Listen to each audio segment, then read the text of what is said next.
Lo primero, un placer de haber vuelto aquí a Panel, que ya di un 101 hace tiempo cuando trabajaba aquí, y ahora pues una excusa para ver la oficina que tenéis, que está muy chula.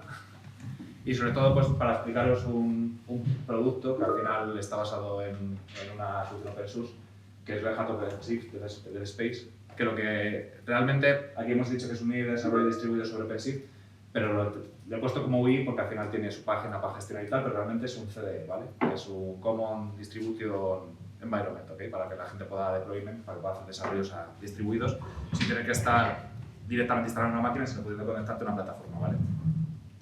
Lo primero, presentarme yo, ¿vale? Como he dicho, pues ya he pasado por muchas empresas. Una vez estuve contratado aquí en Polar y he estado con muchos compañeros de aquí, vamos, que están en la reunión. 15 años trabajando en el sector TI, de consultor, de todo. Ya llevo a trabajar hasta de electricista montando un laboratorio eléctrico para Indra. Desarrollador Java, me encantan las metodologías de DevOps. Python y Ansible me encantan.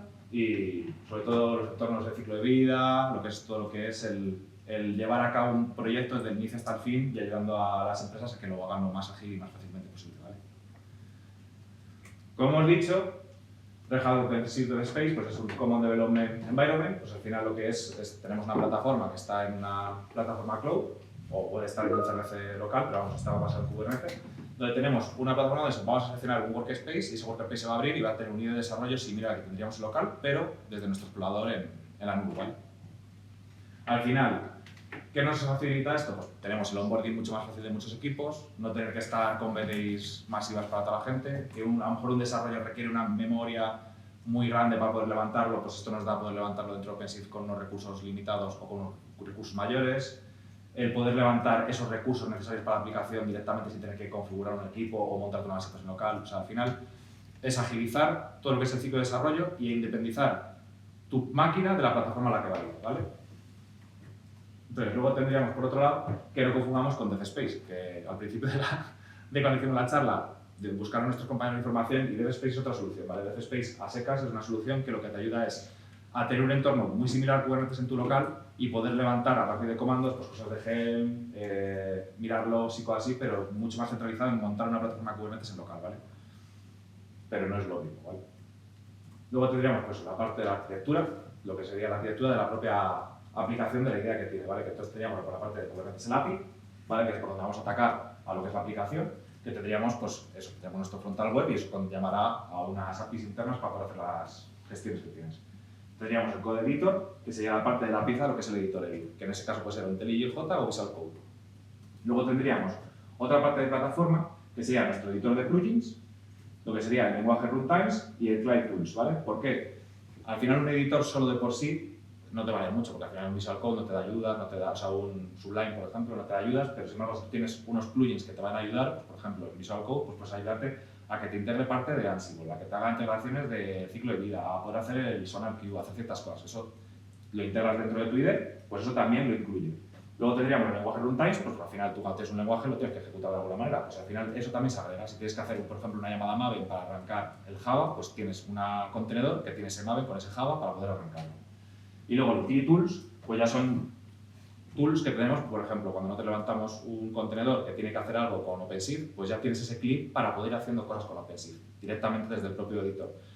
¿Eso qué nos ayuda? Pues muchas veces también, cuando vamos a clientes o a sitios, tú no quieres darle un acceso desde fuera de la red a OpenShift con un usuario concreto y ciertas cosas. Tú puedes esas conexiones meterlo con variables de entorno y encriptarlo y que entonces el usuario se lo pueda hacer con un rol que ya viene predefinido de ese workspace, ciertas operaciones, sin que tener que hacer el login desde fuera, lo puede hacer directamente desde el editor, ¿vale?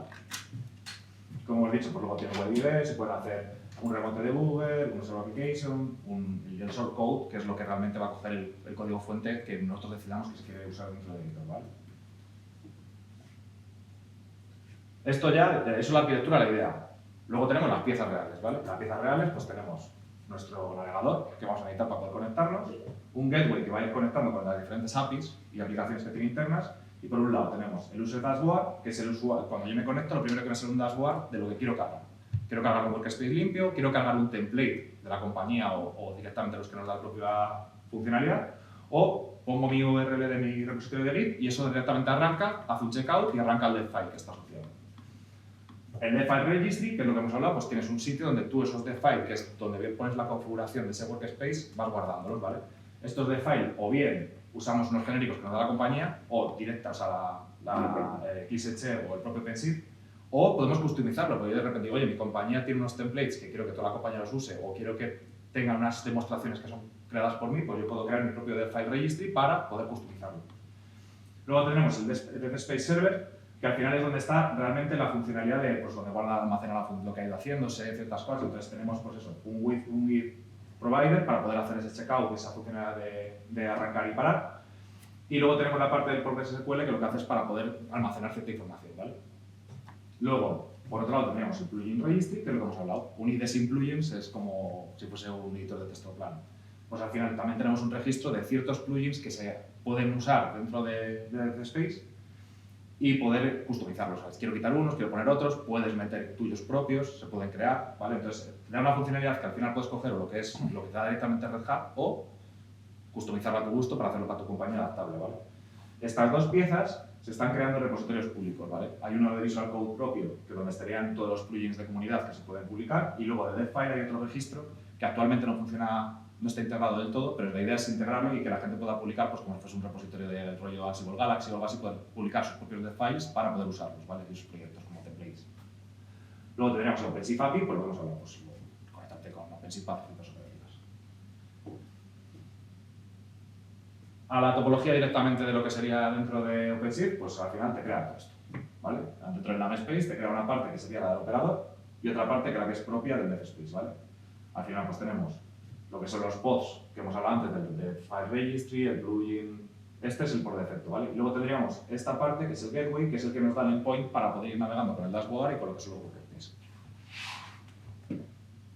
Lo que hablaba antes. Oye, que no tengo un OpenShift y, joder, me da pereza el tener que pegar una licencia, el tener que estar haciendo tal y lo que quiero hacer es una POC para entender qué es este producto, ¿vale? Pues ya directamente desde la página del propio XSC, ¿vale? Que es al final el producto de comunidad del que se ha basado Red Hat, se pueden levantar ciertos workspace de templates para probarlo, ¿vale? Tenemos en este caso, nosotros tenemos un Java, un Go, Python, y al final es darle un clic y te va a abrir un ID, que al final es volátil, ¿vale? Porque se entiende que es una prueba de concepto. O puedes instalarlo dentro de tu propio OpenShift con el operador o con Minikube, si tienes un Minikube en tu casa o en tu ordenador, lo puedes hacer, ¿vale? Yo, por ejemplo, en la demo de hoy, para salir de este foto que no es porque no la he puesto, yo voy a usar un CRC para la principio de la demo y luego os voy a enseñar de un OpenShift real, ¿vale? Pero al final, si tú quieres hacer una prueba de concepto, con que te bajes un CRC, lo arranques, instales el operador de DevSpace y le des a crear un nuevo workspace, ya tienes para poder hacer una prueba de concepto tú en tu local, ¿vale? Requiere memoria, ¿vale? No me digáis luego lo típico de mi ordenador que me ha echado gigas, no. O sea, tiene que tener un ordenador que tiene que tener unas capacidades, ¿vale? No vale cualquier ordenador. Si lo quieres hacer en local. Actualmente se puede aprobar fácilmente también desde el propio Red Hat de Ready Workspace, ¿vale? ¿Por qué? Porque la idea es intentar acelerar que la gente adopte ciertas tecnologías y ayudarle en ello, ¿vale? Entonces, desde el propio Red Hat Developer también podemos acceder a una prueba de concepto con ciertos templates para poder ir probando y cacharrear y ver si nos interesa o no, e incluso coger ideas para poder hacer nuestros propios detalles, ¿vale? Pero como he dicho, es volátiles, ¿vale? Son cosas que lo vais a arrancar, tienen un tiempo de vida y se apagarán y se entran, ¿vale? Lo que hemos hablado, el DevFile Registry, ¿vale? Esto es lo que sería el que os he comentado que quieren hacer a nivel de comunidad, ¿vale? Al final, ¿qué nos aporta siempre todas las herramientas que tenemos en todos los sitios? Dar la posibilidad de compartir. Porque a mí que coja alguien y haga un DevFile y esté metido en GitHub, me cuesta buscarlo y no sabe si lo ha certificado, si funciona o no, pues al final esta plataforma lo que nos va a dar es un sitio donde va a haber muchos templates catalogados, donde también se va a intentar a futuro poder cargar tú los tuyos propios, entonces tener una compartición y una comunidad de eso, de mantenimiento de esos DevFile, conversionados, para poder ver de repente, oye, quiero hacer una prueba de concepto de .NET, pero joder, no sé de .NET, pues poder tener una serie de templates más amplios que los que se pueda tener por defecto y que la comunidad lo vaya manteniendo. Actualmente no está integrado, ¿vale? Con The Ready Workspace, pero sí que nos vale para poder abrirlo y ver ejemplos y luego esos ya transportarlos a nuestro repositorio de GitHub, ¿vale? O bueno, a nuestro repositorio de código. Pero para que lo tengáis en cuenta para poder ver ejemplos, ¿vale? De files. Luego, lo que hemos hablado antes, pues enlaces de interés, ¿vale? Luego ya os voy a hacer una demo, pero para que tengáis en cuenta enlaces de interés. Esta PPT os la pasaré para que la gente lo pueda ver más detenidamente, ¿vale? Porque hagan ahí, pero bueno, al final explica que la parte del Code Ready Workspace se puede usar, lo que sería la parte del DevSpace. Antes se llamaba Code Ready Workspace, perdón, ¿vale? El DevSpace, la base de un Eclipse, ¿vale? Que al final es la comunidad de Eclipse hizo un una integración para poder generar IDEs a partir del browser. Red Hat le metió una capa por encima, que sería el siguiente enlace.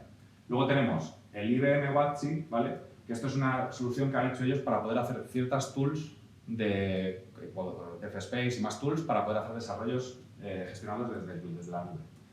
Luego tendríamos la parte de lo que es el DevSpace por sí, la parte de documentación para que veáis cómo es un DevFile, administración y cosas así. Los DevFiles, ¿vale? Porque al final el DevFile es como nuestro tronco de cómo va a arrancar ese workspace, ¿vale? Te va a decir los plugins, te va a decir la funcionalidad que está arrancando, una serie de operativas. Luego tendríamos el repositorio del operador, por lo que os he dicho, si queréis de repente crear vuestro propio DevFile, registry o vuestro propio plugin de registry, con que cogéis esta base y os generéis un pod a partir de ello, pues ese pod lo arrancáis, lo apuntáis y ya está. DevSpace CLI para que veáis lo que es el DevSpace, ¿vale? La parte del propio componente, vamos, de lo que lleva Eclipse, o sea, sí, Eclipse. Y luego tenéis el registry del Visual Code, ¿vale? Es una cosa que siempre me han dicho que es muy curiosa, que la Fundación Eclipse haga esto y luego realmente Eclipse no está integrado, ¿vale? Solo están integrados Visual Code y IntelliJ, ¿vale? Luego, por el otro lado, pues esto ya es para la siguiente, ¿vale? Entonces vamos a empezar con la parte de la demo para que veáis lo que es, ¿vale? Como os he comentado, yo lo que he hecho en mi local, arrancarme un CRC, ¿vale? Que al final un CRC es un mini Kube o un mini OpenShift, por decirlo así, con lo que era antes el mini OpenShift, pues para poder arrancar el local. ¿Esto que me va a dar la oportunidad? Pues de tener un nodo, o sea, un único nodo gestionado de OpenShift, ¿vale? En mi local. Entonces, a ver si consigo ver el puntero, porque con el blanco es un poco complicado. Vale, y aquí estoy abriendo mi propio OpenShift en local. Luego hago kubeadmin,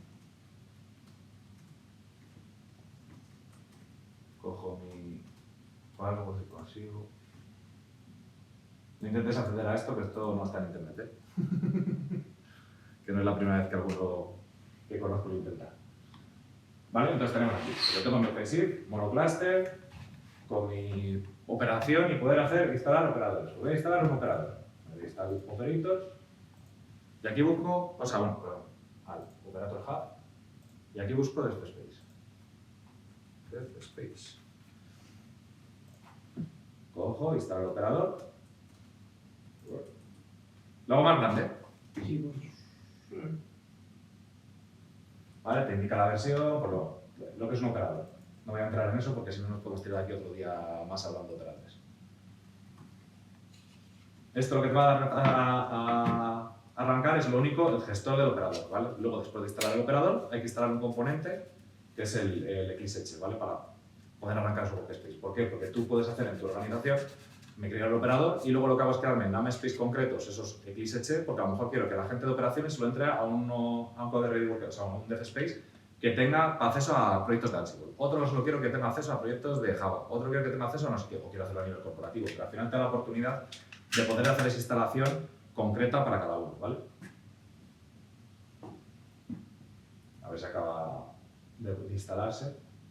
O sea, quiero haceros la demo que veáis para que veáis que es fácil, ¿vale? Porque al final mucha gente te dice, tal, me lo das ya hecho y lo pones. Pues bueno, pues que veáis que ya está instalado el operador. Y lo que hacemos es crear un Red Hat DevSpace, que sí, que aquí veis pone Eclipse, ¿vale? Se pone Cluster. Y si cojo aquí, por ejemplo, pues lo que vamos a hablar es de las características, ¿vale? Tenemos aquí, por un lado, el open. Tú cuando vas a coger y vas a arrancar un DevFile, ¿vale? O un nuevo espacio de trabajo, el problema que tenemos muchas veces es que la gente pone muchas cosas y hay veces que se nos va de tiempo el timeout. Lo primero, definir un timeout, ¿vale? Para coger que si alguien hace una burrada, pues no te deje cuajar el clúster porque de repente te ha cogido y te ha de levantar Soria, por decirlo así. ¿Vale? Luego tendríamos por otro lado cuánto tiempo de la parte de lo que es el después de arrancar, o cuando tienes la parte de cuántos usuarios, o sea, cuántos workspaces puede abrir un usuario, por defecto sería uno, pero a lo mejor dices, oye, pues para tal equipo creo que pueda tener 5 simultáneos abiertos porque tiene microservicios y quiere tener uno para cada microservicio abierto para poder hacer sus cosas. Pues aquí esto se cambiaría, pues un 5, y entonces ya te da la oportunidad de tener 5 levantados. Un container building, si quieres el usuario, el máximo tal, el service account, pues todo lo que serían cosas a nivel de la estrategia del deployment. Lo que es al final la estrategia de lo que va a hacer, el poder hacer el usuario cuando haga esos creaciones de nuevos workspace. Como veis aquí, por ejemplo, tenemos el default plugins. Pues el default plugins es qué plugins quieres meter por defecto que ya tenga el usuario. Por ejemplo, tienes un plugin de compañía, pues quiero que tenga X cosa. El Precision User Home, pues bueno, es al final la configuración de cuando el usuario va a crear un workspace, cómo se va a comportar ese workspace. Consulta Alex, ¿ahí Sí. le puedes meter el plugin del IntelliJ? Sí, ¿Lo ahora, metes desde ahí? ahora te lo comento. Yo las partes de IntelliJ siempre me han dado problemas, ¿vale? La parte de los plugins, porque están muchos basados en Visual Code, aunque se pueden integrar con IntelliJ, hay muchos que no funcionan bien. Entonces sí que te recomiendo que si vas a hacer alguna POC, pruébalos primero todos. ¿Vale? Porque siempre pasa ¿Pero el primero cómo? ¿Repite? que pruebes siempre la instalación de los plugins si te valen de lo que es el Visual Code a IntelliJ. ¿Vale? Porque tú al final el registry, cuando tú vas a arrancar, ahora te levanto uno de IntelliJ y lo ves, ¿vale? Vale. Tenemos por un lado lo que sería la parte de los componentes, de lo que hemos hablado antes, y tienes por un lado el Dev Workspace, cuántos límites puede hacer de running, el Dev File Registry, lo que hemos hablado, te puedes crear tu propio Dev File Registry externo y añadirlo aquí la URL y entonces ya puedes tener un Dev File, un register tuyo propio y ya no vas a usar el de por defecto. Si vamos, por ejemplo, a la parte de plugins, registry, pues puedes o coger uno externo o coger directamente el de otro, que es el del Open, el que hemos hablado antes, el que es el registro principal de Visual Code. Pues aquí lo podrías meter para tener todos los plugins, para no tener los plugins limitados. O quiero crear uno mío externo, pues lo que haces es que darle al externo y te creas o sea, no que te crees, te conectas a uno que has creado al otro lado, ¿vale? Porque ese pod sí que lo tienes que tener creado de antes. Esto al final casi todo está amparado hacia Visual Code. Si el plugin de BSX no lo soporta IntelliJ, pasa a veces. No sé si lo han mejorado ahora, pero la última vez que lo vi, yo por ejemplo un par de plugins que usé de Ansible no funcionaban en IntelliJ. Entonces eso lo tienes que ir chequeando, sobre todo con el cliente de saber, o con la persona, para vosotros, qué plugins quieres hacer, testearlos antes de empezar a decir, sí, esto funciona, porque hay veces que no funcionan, ¿vale? Porque sobre todo está muy testeado para Visual Code, ¿ok? Luego tendríamos Git servers, pues si quieres tener directamente repositorios de Git de compañía. Pues por ejemplo, mucha gente tiene un GitHub, pero es un GitHub que es interno de la empresa. Y no quieres que se logue con el externo, entonces tienes que meter la integración con el OAuth de GitHub para tu compañía. Entonces aquí tendríamos que poner la integración con el OAuth de tu compañía para que cuando conecte con el GitHub corporativo se pueda conectar. Si no, te va a decir que los permisos son denegados, ¿vale? Bitbucket igual, Azure, tal. Y esto es a nivel de la conexión de verificación para el acceso, ¿vale? O sea, no es el que al repositorio, sino que la persona de la compañía se pueda conectar, ¿vale? Luego ya los credenciales unos propios se meterían cuando tú vayas a conectar y vas a hacer el checkout, te saldrá una pantalla, si es GitHub tu integrador, pues te saldrá la pantallita de GitHub para hacer la integración con ellos, ¿vale? No he hecho una prueba porque nosotros no tenemos integraciones, entonces no lo he hecho directamente, ¿vale? Luego tenemos la parte de networking, pero hemos hablado de hostnames, ingress, más información de ello. Y luego el container registry, pues si tienes un registro de contenedores externo, que tienes un Nexus o otra cosa, pues puedes poner Artifactory, pues puedes ponerlo, ¿vale? Como nosotros queremos un default, bueno, y lo que hemos hablado, pues esto se puede pasar a YAML y meterlo dentro de un Helm, si quieres hacer un ciclo de vida, o meterlo dentro de lo que sea para poder generarlo para un ciclo de vida, es decir, creo un nuevo proyecto y que te cree la estructura directamente, o sea, que puedo automatizar. No es que tengas que llamar una API extraña. Creamos lo que es nuestro dev space. Y entonces ahora vamos a ir a la parte de developer, vamos a la topología y veremos por qué es lo que se va levantando nuestro configuración. Tarda un ratito, ¿vale? Entonces para esto voy a dejarlo aquí levantado por si luego queréis ver más o tenéis alguna duda o lo que sea, pero voy a abrir uno que ya tengo levantado en Cloud, ¿vale? Esta es la foto que hemos visto antes, ¿vale? Esto sería la parte de lo que es nuestro Eclipse, por decirlo así. Y aquí tendríamos lo que son los componentes de los operadores. Como yo no quiero la parte de esa parte, lo que he hecho es directamente abrir unos cuantos workspaces y bueno, enseñaros ejemplos, ¿vale? Esto al final es el dashboard que hemos hablado antes. Estos, como veis, se han parado porque estaban arrancados, pero ya de por sí la herramienta te da una herramienta de que si tú dejas de hacer cosas durante X tiempo, directamente te los para. ¿Por qué? Porque al final esos pods están consumiendo recursos. Entonces no tiene sentido que sí que te deja lo que es el volumen y lo que es el componente, ¿vale? Si fuéramos a la parte, creo que es de no user 1. Si vamos, por ejemplo, a ver el workspace que te ha quedado, ¿vale? Porque tú estás viendo aquí la parte solo de operador. Pero tú todo lo que vayas desplegando lo va a meter dentro de un namespace que se llama user1 de space. ¿Por qué? Porque coge tu nombre de usuario y el path que le has querido poner. En nuestro caso hemos puesto DevSpace, pero podrías poner panel DevSpace, ¿vale? Si entramos aquí, vamos a tener que tenemos 4 pods que están parados.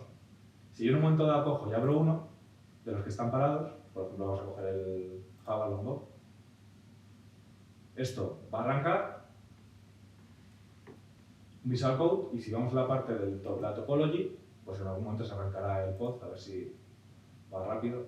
¿Vale? Y aquí, pues lo que hemos dicho, te va diciendo todos los pasos que va haciendo, pues de verificación, en el storage ready, en el working, todo eso te lo va diciendo cómo va la operativa y además puedes ir viendo los logs de cada una de las partes, ¿vale? Pues si ves que se queda pillado o si ves que alguna cosa está sin funcionar, pues te va diciendo, tienes el acceso a los logs. Lo mismo que sería, que dirías desde la vista de pod, pero viéndolo desde aquí.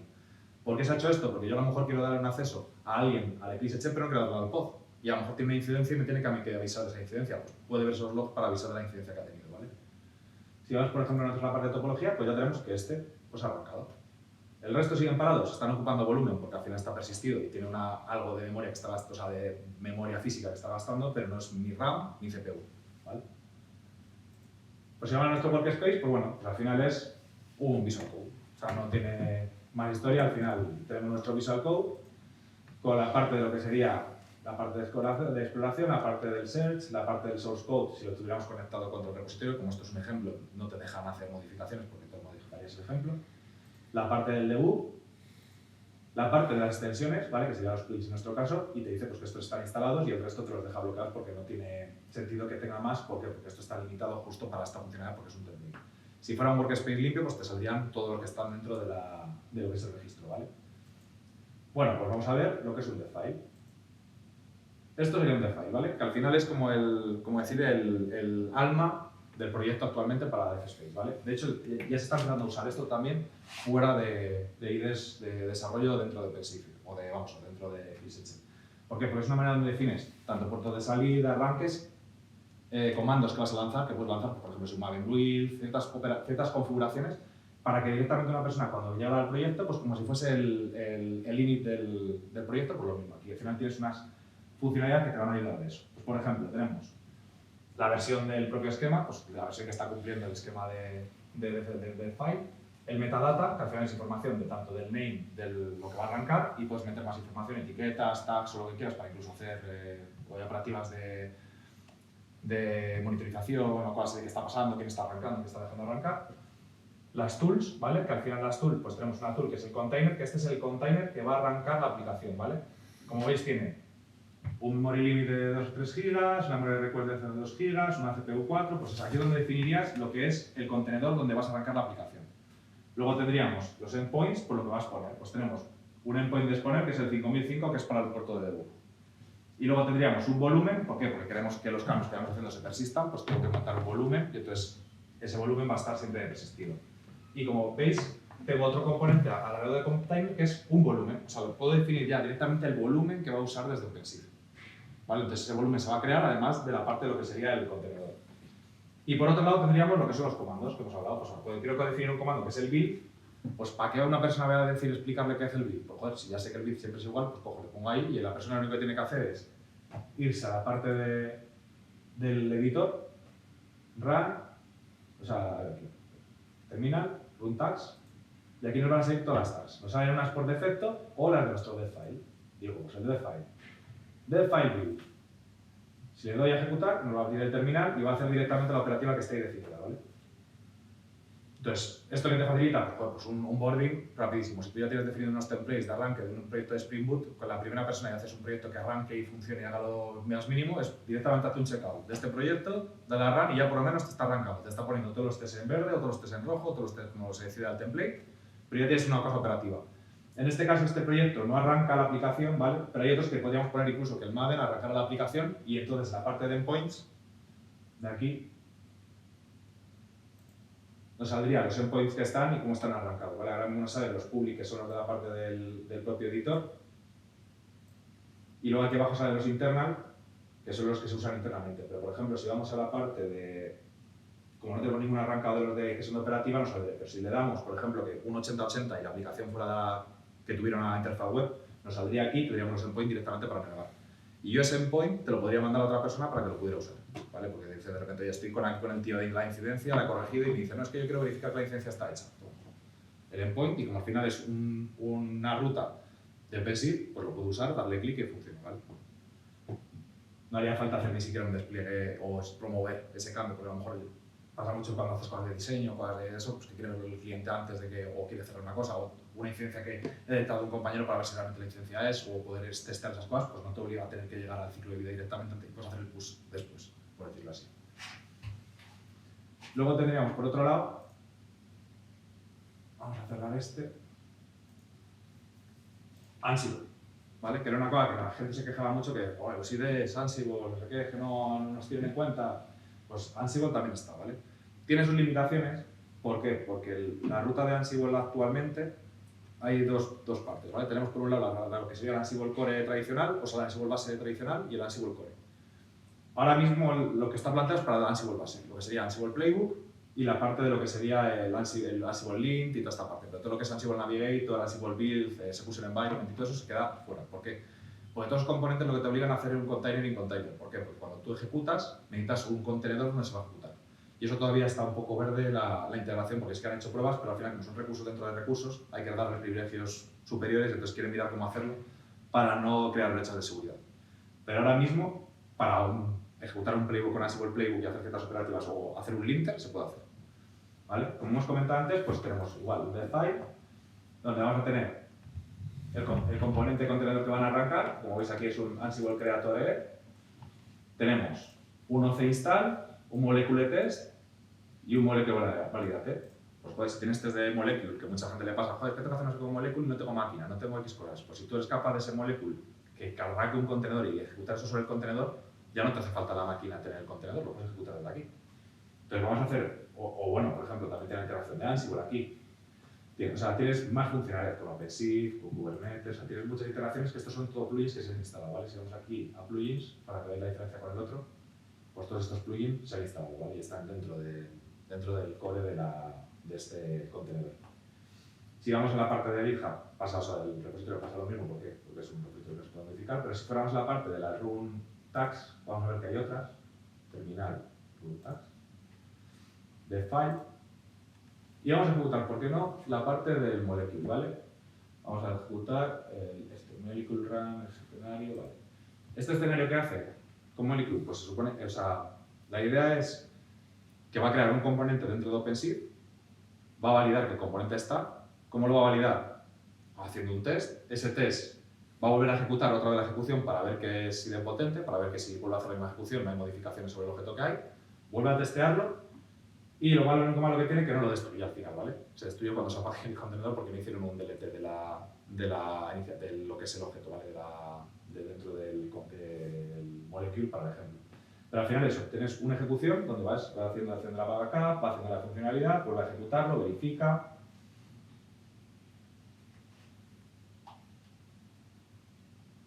Y acabado, ¿vale? Entonces si lo vemos en grande, para que lo veáis.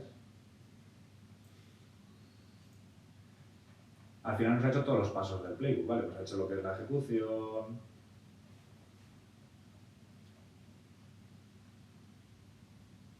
Lo ha convertido a instanciar la configuración directorio list, ha hecho el doom de la parte de la ejecución, ha hecho la verificación, ha hecho el backup, ha vuelto a ejecutarlo, ha hecho la cobertura, ha hecho la convergencia, ha cogido de vuelta a ejecutar la verificación. Entonces al final, yo en mi ordenador tendría que haber instalado Molecule, tendría que haber instalado un cliente de OpenShift, tendría que haber creado la parte de la ejecución. Aquí lo tienes todo. Yo mañana te lo paso a tu ordenador y puedes hacer lo mismo y no dependes de eso. No tengo por qué ni siquiera darte permisos, porque como os dais cuenta, ha usado el C-Client y a mí no me ha pedido usuario en ningún momento. Tiene un usuario ya que está preestablecido dentro de la ejecución, que ya tiene unos permisos X. Entonces, si tú directamente le estás dando eso, para el desarrollador es transparente que está pasando por detrás. Él sabe que tiene que hacer una construcción, verificar que está pasando esto en OpenShift, pero no tiene que tener ni roles de un usuario concreto. No tiene que estar mapeando la infraestructura. Entonces, muchas cosas te está ayudando a evitar ese toqueteo o ese pérdida de privilegios o uso cuando tengo que pasar de una persona a otra. Tengo un usuario genérico para hacer este proyecto y ya está.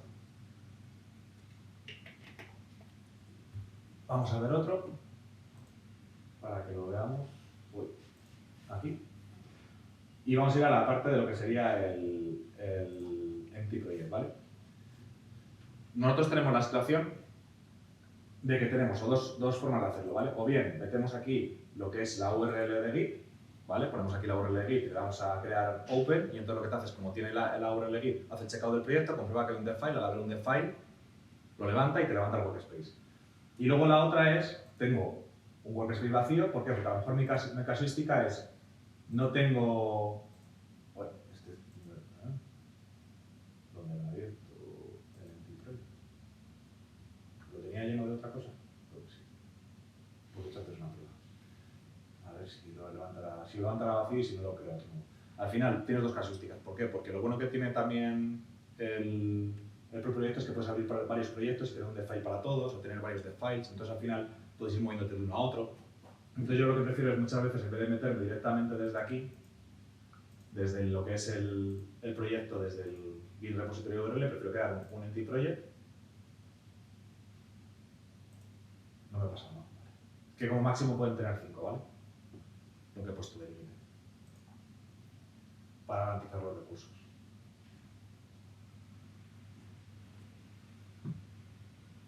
¿Vale? Entonces tenemos aquí lo que sería nuestro empty project. Y después, ¿y ahora cómo bajo el repositorio? Pues muy fácil. Cogemos un terminal. Y al final yo tengo un terminal que es un contenedor, pero que es el contenedor base del proyecto. Entonces yo aquí puedo hacer lo que quiera. Puedo hacer un git status, fatal, no sé cuánto, no sé qué puto. No, que no hay repositorio git, ¿vale? Entonces ahora lo que voy a cogerme es de aquí un repositorio. Este nuevamente. Copiar. Y lo vamos a pegar. Git. Hola.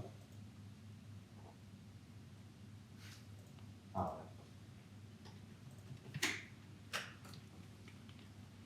¿Qué he puesto mal? Git clone. Joder, perdón. Gracias. No. Vale, entonces lo que me está haciendo es clonarme por el repositorio. Y como veis, pues ya lo tengo aquí. Mi repositorio clonado. Como no está bloqueado como el anterior que hemos visto, ¿vale? Que no te dejaba conectarte a GitHub, yo aquí directamente lo puedo hacer, le meto un enter. Y me va a salir aquí que hay un cambio y podría hacer el commit al repositorio. Cuando haga el commit me saldría el cambio que está. Entonces al final tengo lo mismo que mi ID, puedo levantar y subir y bajar código, lo que haga falta, puedo hacer el pull, puedo hacer un merge. Y luego además, ahora mismo, como veis, no tiene extensión, no tiene plugins. ¿Por qué? Porque lo he arrancado en frío. Pero, oye, yo quiero reiniciar desde mi dev file local. Y como veis, he dado aquí abajo. Y aquí me salen los componentes para restablecer. O abrir el dashboard o restablecer el workspace a partir de un dev file o no. Como no tenía dev file, pues voy a hacerlo a partir del local. Y él me dice, ¿cuál es el local? ¿Vale? Entonces lo que tengo que buscar es el nombre del proyecto. Pues, esto es lo único que no me gusta mucho de que no se bloqueen las pantallas. Entonces hago dev file. Madre mía. No lo voy a coger, espera. Voy a hacer un rename. Copio.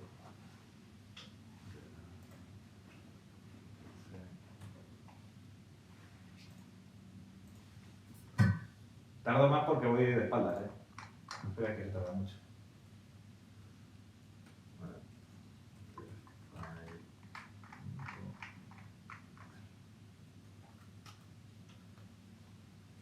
¿Ha pasado algo? Ay, que no he conseguido algo. Perdón. Voy a reiniciar. A ver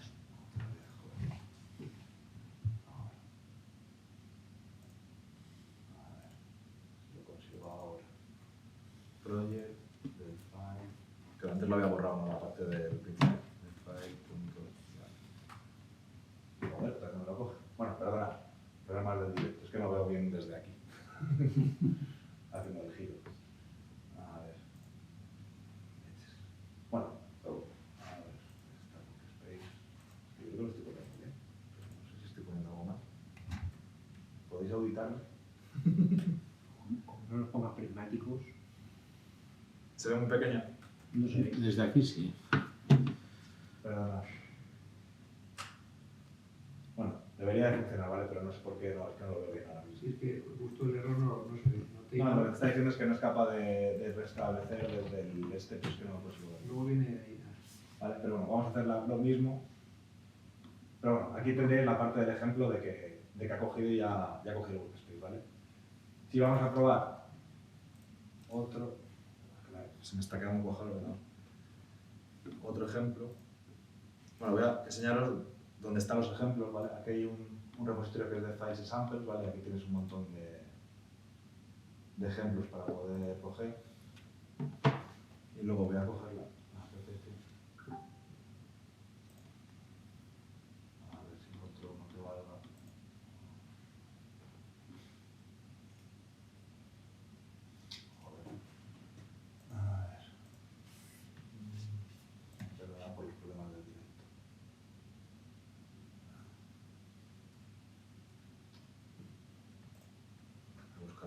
Perdonad, voy a buscar aquí. Ya me estoy volviendo de estar de lado. A ver, ahora. No me salen todos. ¿No? ¿Se me está quedando todo esta ordenador? Pues sí. Vale, vale. Vale, voy a coger los enlaces de interés.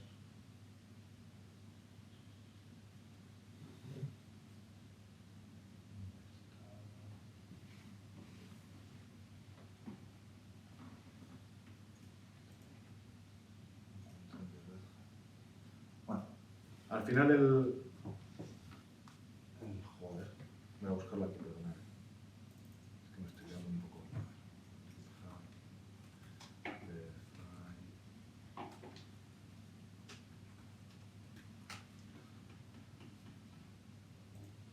De files antes aquí.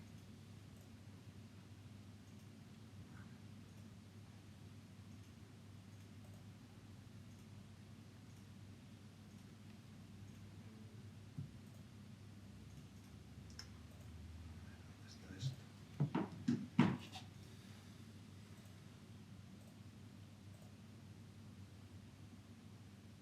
Segundín. A ver, este banquete. Está dos.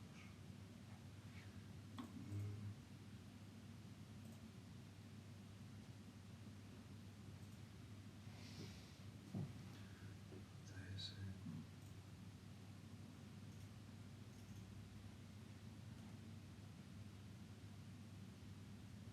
Este levanta el 3000. Perdona, que es que me ha dado fallo ese y no quiero probar con ese. Para ver si encuentro el que quería de ejemplo. Creo que es este. A ver si funciona. Voy a probar desde la parte del código de fuera y así lo veis. Este, copiar. A ver, ahora ¿dónde está esto?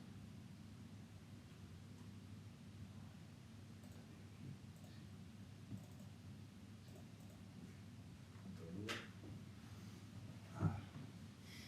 Vale, pues vamos a hablar antes. Al arrancar desde la parte de lo que es el create, bueno, ahora me da fallo de que no tengo bastante recursos, pero bueno, si no borro de uno.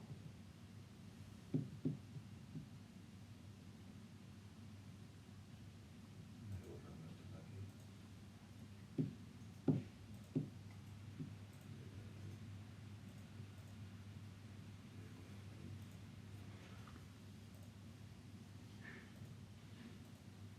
Este que vaya arrancando. Y voy buscando otro.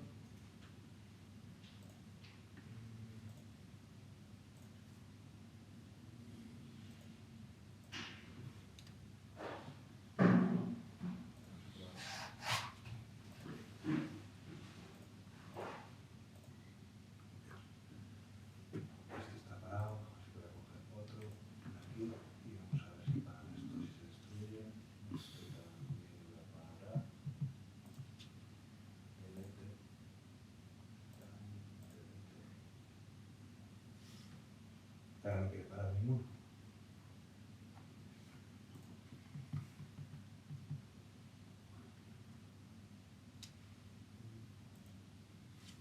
Voy a parar esto que lo acabo de arrancar. Este, a ver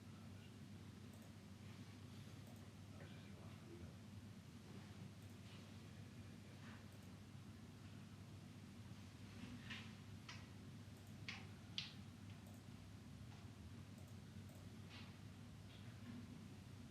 Vale, voy a refrescar la página.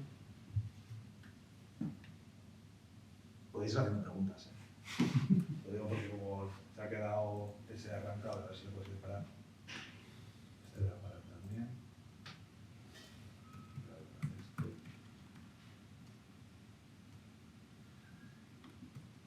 a quitar estos dos y ahora todo bien.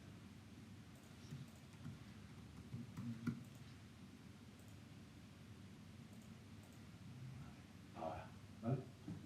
Entonces lo que vamos a hacer es coger y crear, lo mismo como he dicho antes, un empty.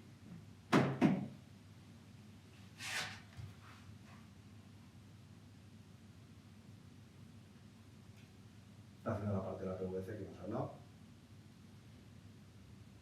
Porque al final siempre tiene que guardar lo que llamamos el checkout en el volumen.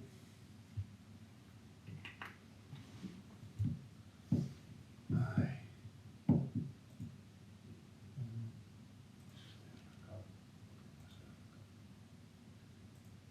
Espero que no se me haya caído, porque esto es un demo y lo mismo se me ha caducado ahora.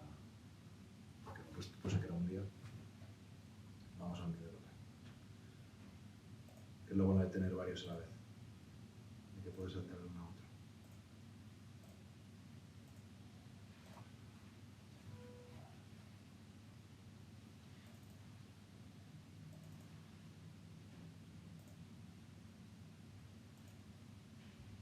No lo has abierto.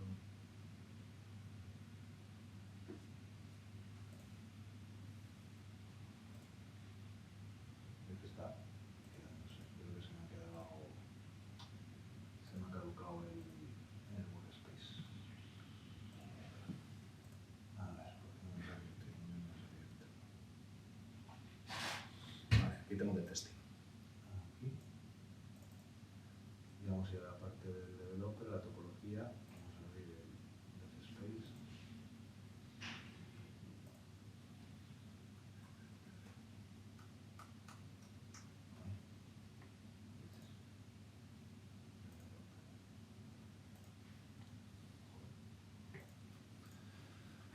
Ay, los problemas del directo.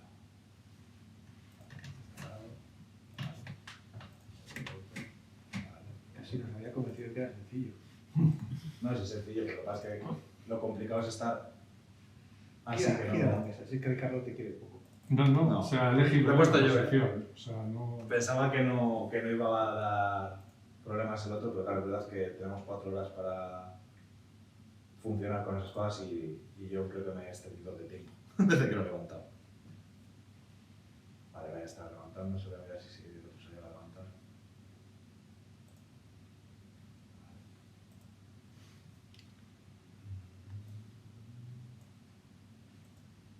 Vale, pues ya se levantó. Me ha costado, pero sí, no se me ha caído. Podemos irlo al terminal y hacemos lo de antes. Un git clone. Le damos la URL del GitHub. ¿Vale? Y entonces nos ha descargado el file. A ver si ahora lo hacemos la primera. Y yo me le vacila. Control C. Ejecutamos.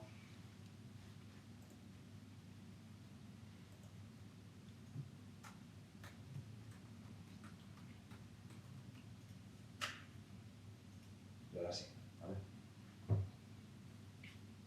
Y lo que hace es lo mismo, pues como yo ya he hecho el checkout, el file lo he modificado, o yo que sé, he hecho cualquier cosa y he querido modificarlo, pues lo puedo reiniciar, vuelvo a cargar desde el file que tiene y te cargamos con los plugins, con la configuración que haya tenido ese file, ¿vale? Entonces al final, ¿qué nos da la oportunidad? Pues de también esa configuración de file que tenemos, poder ir cambiándola en caliente en vez de tener que hacer otro checkout del proyecto, sino, oye, voy a probar que voy a abrir otro puerto, pues voy a abrirlo. Oye, voy a probar un comando nuevo porque resulta que te va a hacer un makefile de no sé qué, pues lo metes y estos dos pasos no te requieren el subo, bajo, el código, hago tal, sino que tú directamente tus cambios locales los puedes ir refrescando para que el IDE también vaya cogiendo esa información, ¿vale? A ver si arrancamos una aplicación, creo que este sí que tenía ganas de arrancar, si tiene ganas de arrancar, y voy a ir abriendo, se la pego, pullback off de la imagen, vale, que no puedes bajarse la imagen que está referenciada. Pues vamos a cambiar a algo de aquí. Vale. A ver, el cuerpo, por ejemplo.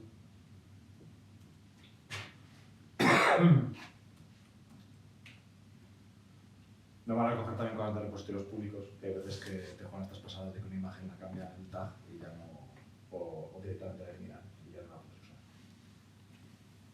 Vale, entonces tenemos aquí la parte, pero igual hemos arrancado y luego lo que hemos hablado, tiene los eventos del arranque, ¿vale? Pues ahora porque ha funcionado, pues si hubiera dado un fallo podrías ver los eventos de se ha creado una tarea y tal, ha dado un fallo en el pull-up, el breakout de la imagen.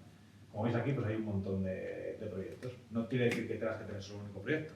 En este caso, por ejemplo, de Spring Boot, pues, como veis, pues tienes un proyecto enorme, con 1000 proyectos. Como hemos dicho, pues igual las extensiones, pues tendrás sus plugins instalados y definidos, ¿vale? En este caso no tiene ningún instalado, pero podrías tener, pues, o incluso instalarlo. De aquí instalo y instalo un un proyecto, o sea, un plugin que era que sea necesario. Y luego, como el propio IDE de Visual Code analiza en tiempo lo que hay y si hay algún plugin que o alguna extensión que sea interesante, te lo propone y te dice, oye, te estoy viendo que hay mucho Java, ¿quieres instalarlo? Vale, para que veáis, por ejemplo, aquí está diciendo de Juniper, o sea, de Jupyter hay muchos, ¿vale? Si vamos a la parte de ejecuciones, igual como he dicho antes, vamos a ver terminal, run tags, file, y como veis tenemos dos, ¿vale? Tenemos el package de la aplicación o el estar en developer model, ¿vale? Le damos.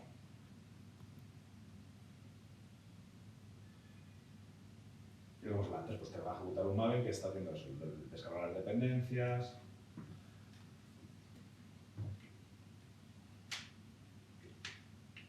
Hacer toda esta información y mientras que yo el workspace no lo elimine, toda esa información que ha hecho del checkout va a estar dentro del volumen.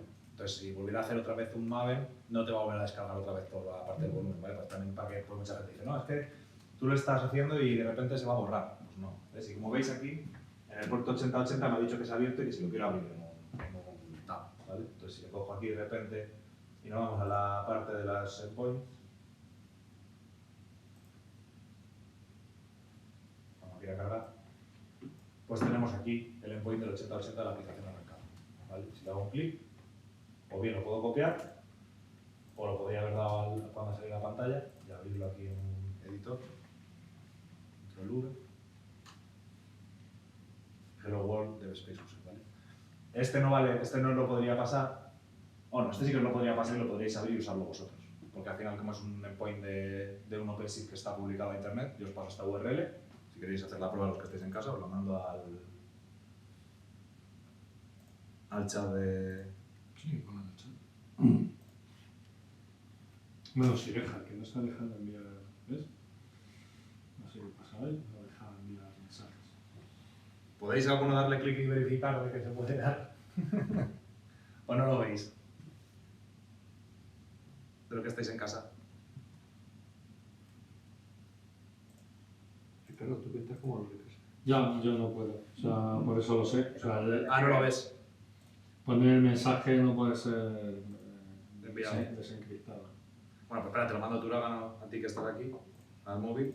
A mí el mensaje que me aparece es el de el OpenShift, que como no existe es endpoint. Pero el chat sí lo lees. Como ya pregunta a la persona mía. Y yo el chat sí lo leo. Creo que es público o es privado. Pues es algo mío. Vale. ¿Lo has conseguido dar? Sí, hello de Space User. Y como veis eso. A mí me funciona así. O sea, por lo que podéis ver con esto, lo que te estás haciendo, que yo una cosa que estoy desarrollando en mi local, puedo incluso exponerlo para que alguien pueda ir viéndolo, o arranco una demo en un sitio y que el cliente la pueda ir viendo caliente mientras que estoy haciendo esa POC. Entonces, al final, no te da solo la potencia de tener un IDE independiente de tu desarrollo, sino que cualquier persona puede arrancarlo en cualquier sitio, la configuración es igual y además puedo compartir cierta información con terceros de la propia aplicación para que lo puedan ver. ¿Vale?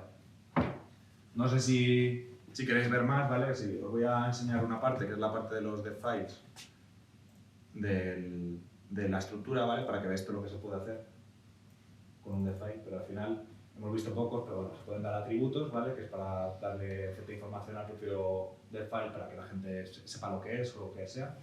Los comandos que hemos hablado, que es al final, pues cosas, funcionalidades que le quieres dar con el run task, pues quiero hacer un Maven, quiero hacer un Maven clean, quiero hacer un Maven update, quiero hacer un X cosas, es que funcionalidades que decidas. Los componentes que hemos dicho, pues puede ser un contenedor, puede ser una ruta, puede ser un volumen, cualquier componente que se nos ocurra o casi cualquier componente, porque hay limitaciones, pero bueno, casi todos los componentes que hay dentro de OpenShift los podrías ir creando dentro de este file y cuando tú lo ejecutes, lo arranques, se van a crear dentro de OpenShift. Con los permisos que tiene ese namespace y ese usuario que tiene el propio namespace, ¿vale? No puedes coger de repente y decir, no, quiero crear 80 namespace, no te va a dejar, ¿vale? Pero sí componentes dentro del propio namespace, de rutas y otros componentes. Eventos, ¿vale? Pues si pasa algo, pues que haga cierta funcionalidad, cierta información. El metadata que hemos hablado, pues el nombre de lo que va a arrancar, los tags, los labels.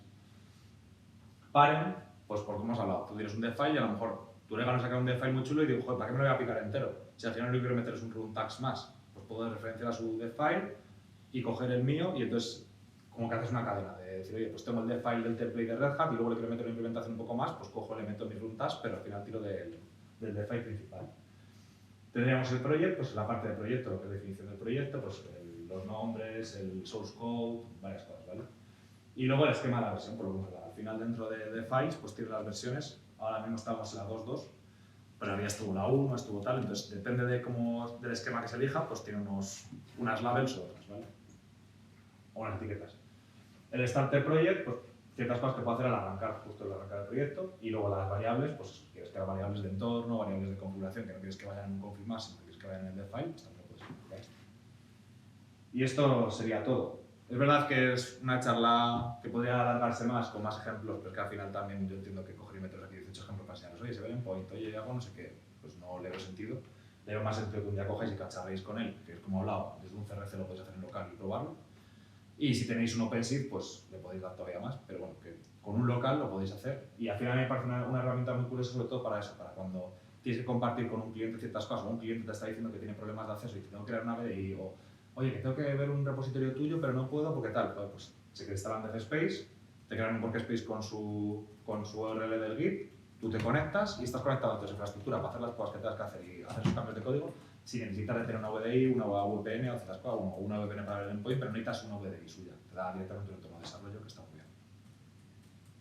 Y perdonad por el rato del lag que ha habido que se ha quedado tostado, pero yo creo que es que mi OpenShift se ha quedado ahí un poco trabado.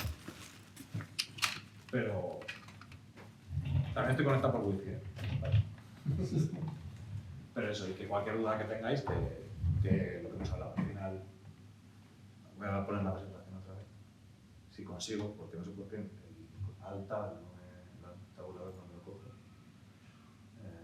Slide, view, ¿alguna pregunta o alguna duda o algo que comentar?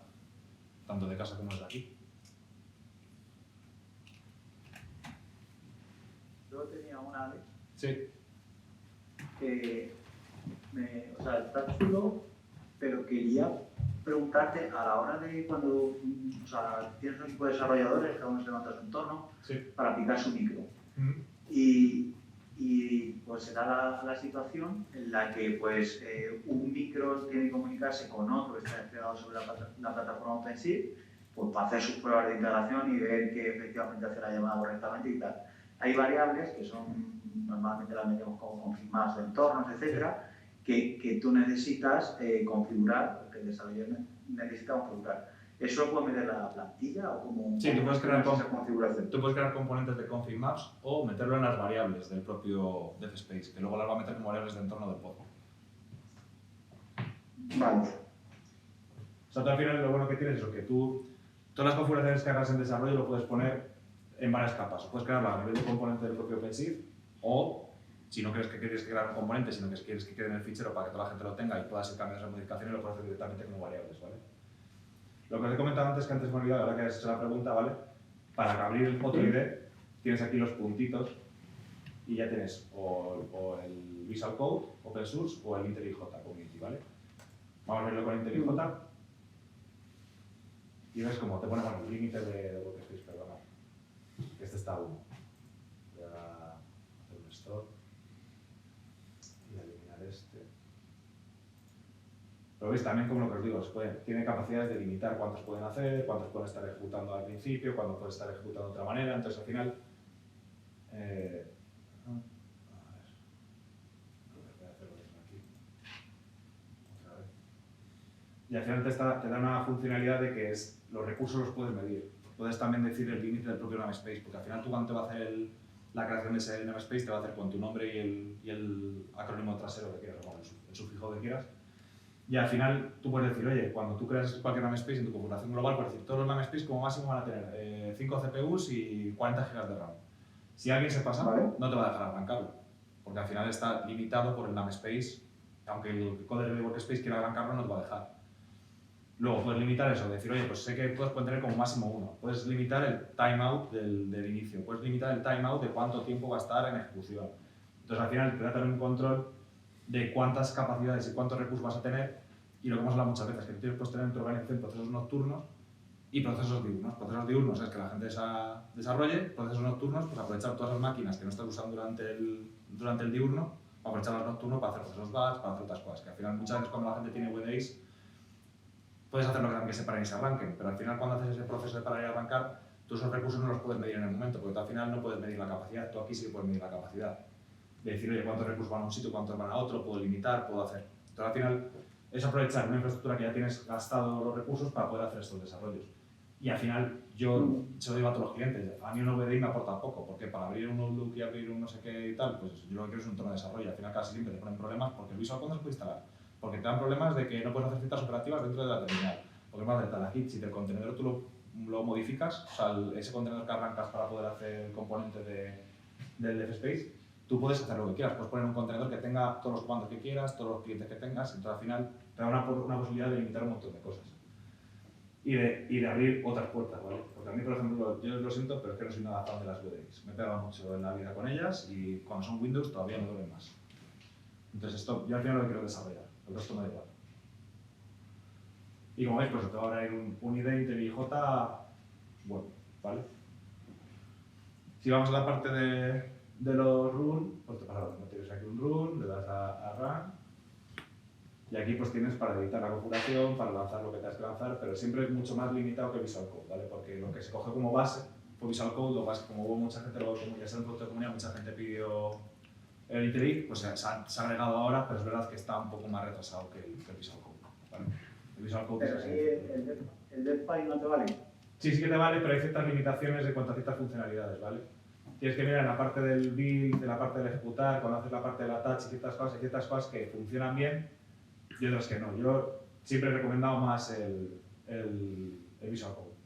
También consume menos recursos el Visual Code que el IntelliJ. Ya es que, a ver, al fin y al cabo, de cara a proponérselo a los equipos de desarrollo, los Averos se van a tirar a IntelliJ. Por eso. Sí, lo que pasa es que también tienes que tener en cuenta que el IntelliJ es un community edition, ¿vale? Que también mucha gente va al IntelliJ pasando por las toolings que tienen pirateadas por la cuenta de estudiante, pero el community también tiene sus limitaciones, ¿vale? Entonces, para mí, es lo que te digo, es probar y ver. Y yo también era muy IntelliJ antes para Java y yo ya me he basado en Visual Code. O sea, que al final es como siempre, yo era de Eclipse y ahora uso Visual Code sin problema. Entonces, esto es lo que digo que al final es poneros la mirita para que vosotros un día cojáis y cacharréis, veáis limitaciones y como lo que he dicho, que es un proyecto de comunidad, que tú vas al GitHub y puedes abrir una incidencia, puedes abrir una mejora, puedes hablar con la comunidad para preguntar, oye, ¿por qué esto está así? ¿Por qué esto está asado? ¿Por qué? Entonces, lo bonito para mí de esto es que también es un proyecto colaborativo para poder mejorarlo, ¿vale? Entonces, cosas que veáis, cosas que detectéis. Y dices, oye, pues mira, yo he intentado hacer con el DevFile la parte del runtask y no me está funcionando. Abres una issue en GitHub. Porque esto es algo vivo, y igual que lo que he dicho, que podéis usarlo desde OpenShift o podéis usarlo desde el Minikube, ¿vale? Que no está limitado a, no hace falta tener, o desde un CRC, pero vamos, me refiero que no es propiedad de Red Hat. Red Hat DevSpace es propiedad de Red Hat, lo que es dentro de OpenShift y dentro de CRC, pero que esta funcionalidad se puede usar también fuera, ¿vale? Con Eclipse. Vale. ¿Hay alguna duda más?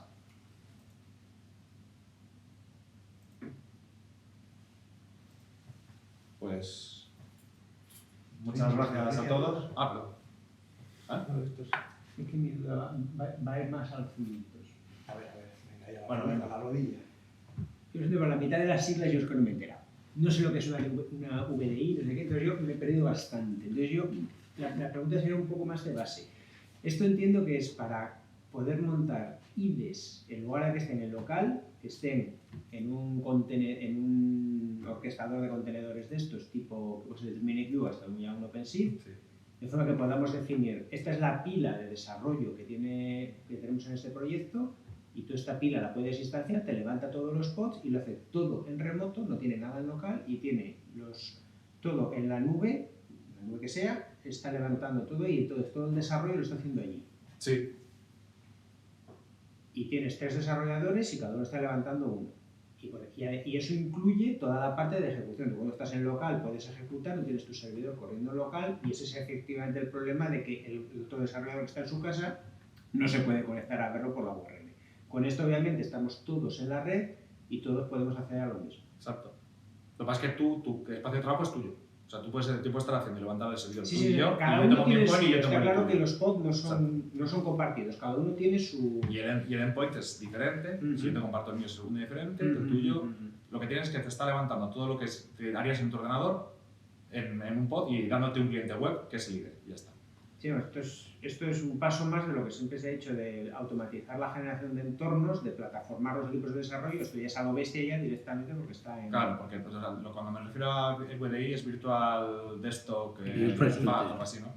Al final lo que está haciendo mucha gente, no sé si conocéis Citrix y este tipo de clientes, pues al final Un dolor. es cogerte y darte un escritorio remoto que está limitado por todos lados, que yo al final llego, me llega un cliente y le digo, oye, quiero instalar VisualCom, no, tengo que darte permisos, no, te quiero hacer no sé qué, no, es que te puedo abrir no sé cuánto, no es que quiero conectarme al OpenShift, no, es que tienes que hacer no sé qué. Yo quiero desarrollar, a mí me la pela el sistema operativo, yo lo que quiero es que me des un ID que yo pueda hacer X cosas. Esto te lo da. Y está consumiendo igual de recursos que teniendo una VDI. Entonces, para mí, mucho más cómodo que me den un entorno de este estilo, me abstraigo de la plataforma que hay debajo y a mí me das un ID que va a funcionar igual que el ID que estoy haciendo en casa. Y lo bueno que tiene es que puedo hacer incluso cosas en casa, lo subo y lo pruebo luego dentro de OpenShift. Puedo tener los dos sitios a la vez.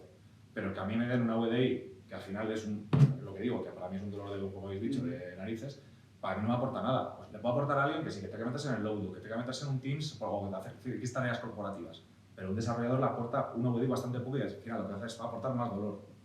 Y muchas veces, porque encima le están haciendo hacer un salto de sistema operativo, porque yo, por ejemplo, yo uso Linux, 100%, y de repente me haces el salto a meterme en un Windows, que yo muchas cosas que suelo hacer en mi Linux no puedo hacer en el Windows, incluso con un ID. Entonces, que no te aporta, o sea, no aporta nada. O sea, para mí lo bueno que tienes esto es que es, y luego eso, el onboarding que tienes de un tío que dices mañana, oye, que Pepito de los Palotes me tiene que hacer, yo que sé, una incidencia que vino hace 5 meses y le tengo que volver a crear otra VDI, no sé cuánto, no sé cuánto, tal. Toma, le haces y corrige lo que hiciste mal porque no sé cuánto, y le das directamente el acceso, coge, hace lo que tenga que hacer, se lo capas otra vez y ya está. Y lo controlas directamente desde tu plataforma, no desde un cliente de Citrix con una petición a no sé dónde, ni teniendo, incluso no tienes ni por qué tener a la gente de sistemas. Porque al final si tienes a alguien que controle directamente la plataforma del dashboard de DevSpace, es decirle, toma la URL, ya está. Un usuario y un password y ya está. Entonces, a ver, es lo que digo, que al final es costoso entender esto, sí, pero para mí el futuro, de hecho, AWS ya te está dando IDs de desarrollo directamente en AWS. Azure creo que también tenía otro. Entonces, al final, el propio GitHub te está dando IDs de desarrollo directamente de GitHub, que no tienes que ni siquiera tener una extra local. Al final lo que te interesa es perder menos tiempo en la plataforma y realmente tener la plataforma que necesitas para trabajar. Porque al final un onboarding, un portátil que te traes de cualquier compañía o cualquier empresa cuando empiezas, te gastas muchísimo tiempo en solo ponerte a funcionar. Y a lo mejor para que esté 5 días. Porque resulta que es un agente externo y tal, y por temas de seguridad no le puedo dar le tengo que dar un portátil plataformado de la compañía. O sea, yo no le veo sentido. Y con esto le estás limitando solo el acceso a esto concreto. Ya está.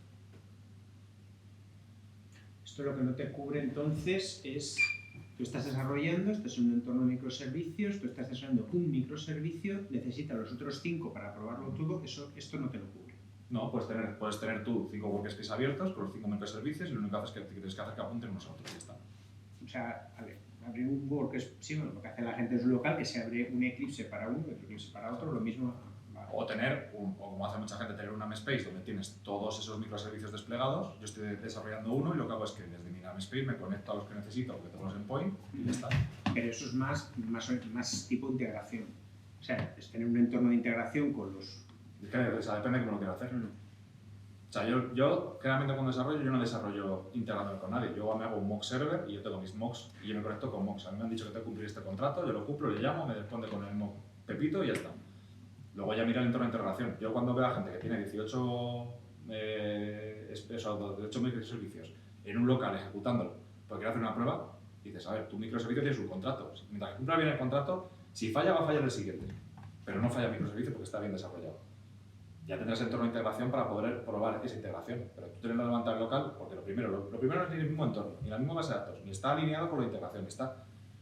Tú tienes una isla y tú tienes que probar tu isla. Lo de alrededor te dice cómo se comporta. Tú le llamas, me está diciendo que se comporta bien. Oye, que falla porque está mal definido. Te has definido tú mal el contrato. Vuelve a definirlo, vuelve a llamar a tu contrato, se ha modificado y ya está. Pero cuando veo a gente que tiene plataformas desarrollando 18.000 microservicios, entonces estás perdiendo el foco de lo que es un microservicio. Un microservicio es que tú te seas capaz de ejecutar tú por ti mismo llamando a X cosas, no teniendo que tener todo levantado y ñapeando cada microservicio, porque no tiene sentido. Porque vas a perder la visión de lo que estás haciendo. Por eso se quitó el dominio, ¿no? Por eso se quitó la parte del monolito distribuido y todo eso, porque lo que se quería es poder independizar cada pieza. Si ya estás haciendo un desarrollo con las piezas, ya no estás independizando. estar haciendo las cosas de, oye, me falla esto, corrijo el siguiente, hoy voy al siguiente, no, joder. Define un contrato y si el contrato está bien definido te va a funcionar.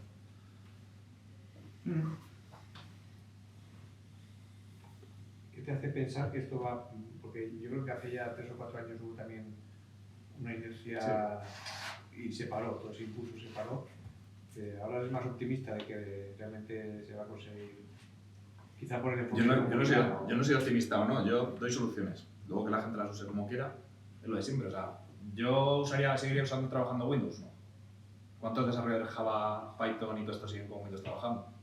¿Se da la oportunidad de hacer otra cosa? Pues a ver, la vertiente no la marca la tecnología, la vertiente la marca el mercado. Si el mercado decide que esto no funciona, por mucho que sea una buena idea, no va a funcionar.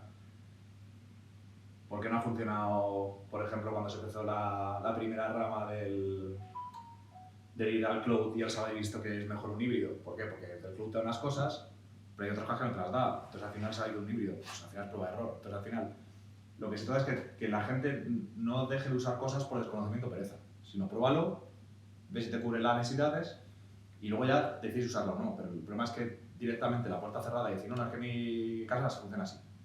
Vale. Pero el problema que estás haciendo es que estás haciendo un sobrecoste de, ponle 5 días a una persona de un onboarding. Tienes que hacer cualquier cosa y tienes un problema porque cuando quiero instalarlo me tengo que abrir un ServiceNow y el tío está parado 2 días. Tengo que hacer una integración con OpenShift y no me funciona. Entonces al final lo que se trata es de intentar analizar qué herramientas te dan y yo lo que te digo que esta es una, o sea, hay más parecidas a esta y hay 800, pero por lo menos no cerrar. A mí lo que me hace gracia es la gente que se cierra directamente por lo que dices tú. ¿Va a funcionar el mercado?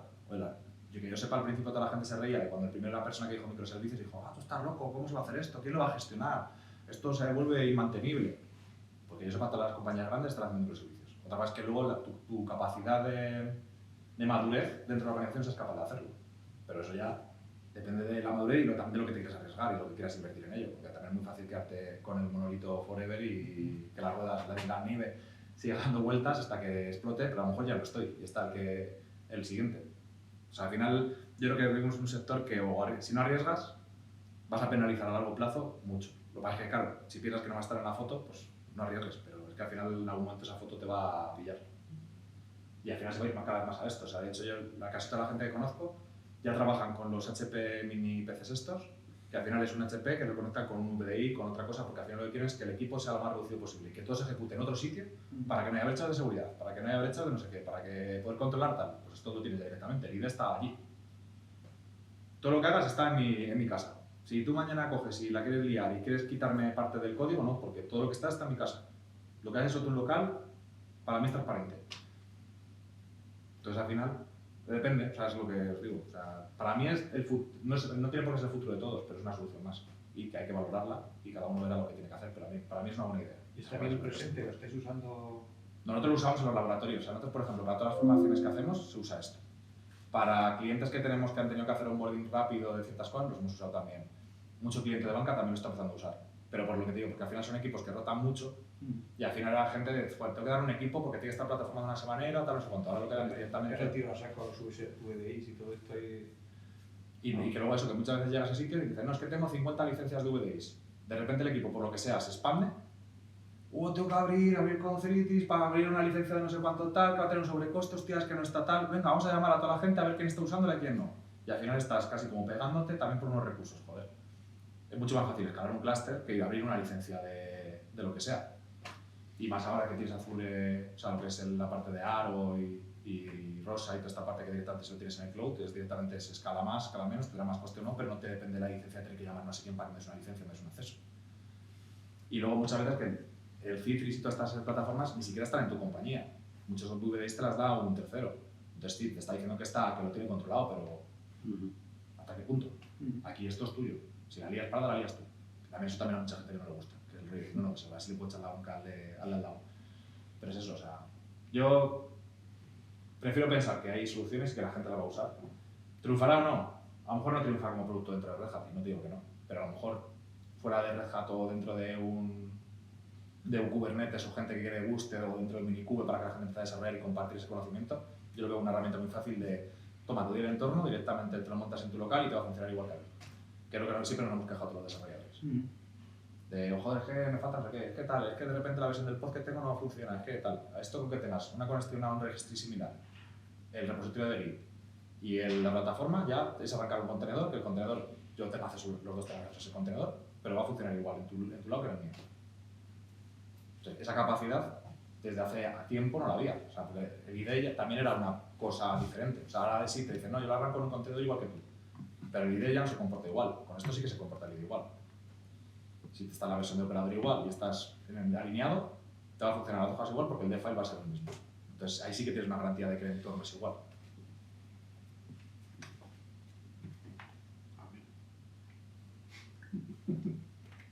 No sé si tenéis alguna duda más, os he dado ya mucho la chapa. Y lo que digo, que yo no me llevo dinero de esto. Ya me gustaría que trabajar mucho haciendo cursos de estos por ahí, pero no me da igual. ¿Puedes empezar? Bueno, ya he hecho alguno, ya he hecho alguno aquí en España. Lo que pasa es que es lo que os digo, que al final están muy anclados a la UDI, les cuesta mucho cambiar la filosofía, entran ciertas personas de seguridad y tal, o ciertos sectores, y es muy complicado el convencerles. Pero tú vas a la gente de desarrollo y te dicen esto. Quítate de UDI, pega una patada, o sea, todos te dicen esto. Ya cuando vas a escapar más para arriba, cuando empiezan, los costes, es que no sé qué, es que ya tenemos en la licencia de esto, es que... Y empieza a desinflarse el balón. Pero lo que es los equipos de desarrollo, todos los que he ido, todos me han dicho esto. Dice, yo tengo mi idea aquí de puta madre, de repente necesito hacer algo más gordo, tengo esto. Quiero hacer una prueba de concepto de no sé qué y enseñársela a mi colega, esto, porque lo montamos los dos, o le mando el endpoint y lo tengo. Pero claro, no, es lo que se dice, el desarrollador es el que hace, pero el que menos lo escucha, generalmente las compañías. Entonces, poco lo puedo hacer. A ver, son desarrolladores, ¿no? Es buena esa frase. Esa buena frase. Es muy buena. Sí. Bueno, ¿Tenéis alguna duda más? Bueno, pues agradeceros a todos el poder estar aquí otra vez y que volverá a estar, ¿vale? Porque intentaré hacer otra charla de otra cosa extraña de estas que la gente ve raras.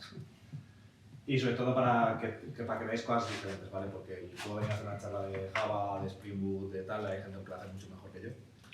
Y yo creo que al final de esta charla lo bonito es ver cosas que no vemos todos los días y que, pues yo que sé, serán una aspirina y una cosa para cacharrear y entretenerte 4 o 5 días por lo menos, ¿vale? Y luego, pues el acceso a mis redes, ¿vale? Pues tengo LinkedIn, tengo los repositorios de Git, ¿vale? Uno de la empresa y otro, los dos son públicos, ¿vale? Uno personal, porque son para cacharros que no tienen que ver con el trabajo, y otros que es cosas que uso para el trabajo que me gusta publicarlas. Y luego bueno, soy desarrollador de Java y Python, pero a mí Ansible es una cosa que me cambió la vida, de hecho me cambió aquí, en Polar, que no la conocía antes. Y me pareció una herramienta muy chula, y como no había una comunidad grande en España, pues creé una parte en LinkedIn de Ansible en castellano, donde pues, se publican cosas en castellano, cuando hay referencias de eventos en castellano, pues lo creé por eso, porque me parecía que era algo que en Europa y fuera de España funciona muy bien, pero dentro de España es algo que Ansible, mucha gente lo usa, pero no hay una comunidad, no hay un movimiento, y yo creo que es algo que se tendría que recuperar, ¿vale? Porque si hay una comunidad en un país, mueves las cosas que funcionen y se ve las cosas que hace el resto de la gente. Y al final, como más aprendemos es de los errores del resto y de las cosas que nos pueden enseñar. Y yo más no tengo que decir. Y sobre todo eso, agradeceros el tiempo y el espacio, y que está mucho en las oficinas, me parece la base. El sitio. A ti. Bueno, gracias a ti, o sea, eso siempre. Y luego dinero no te vas a llevar con esto, pero el recuerdo siempre. O sea, además estrena formato, la bolsa de panel. Una mochila.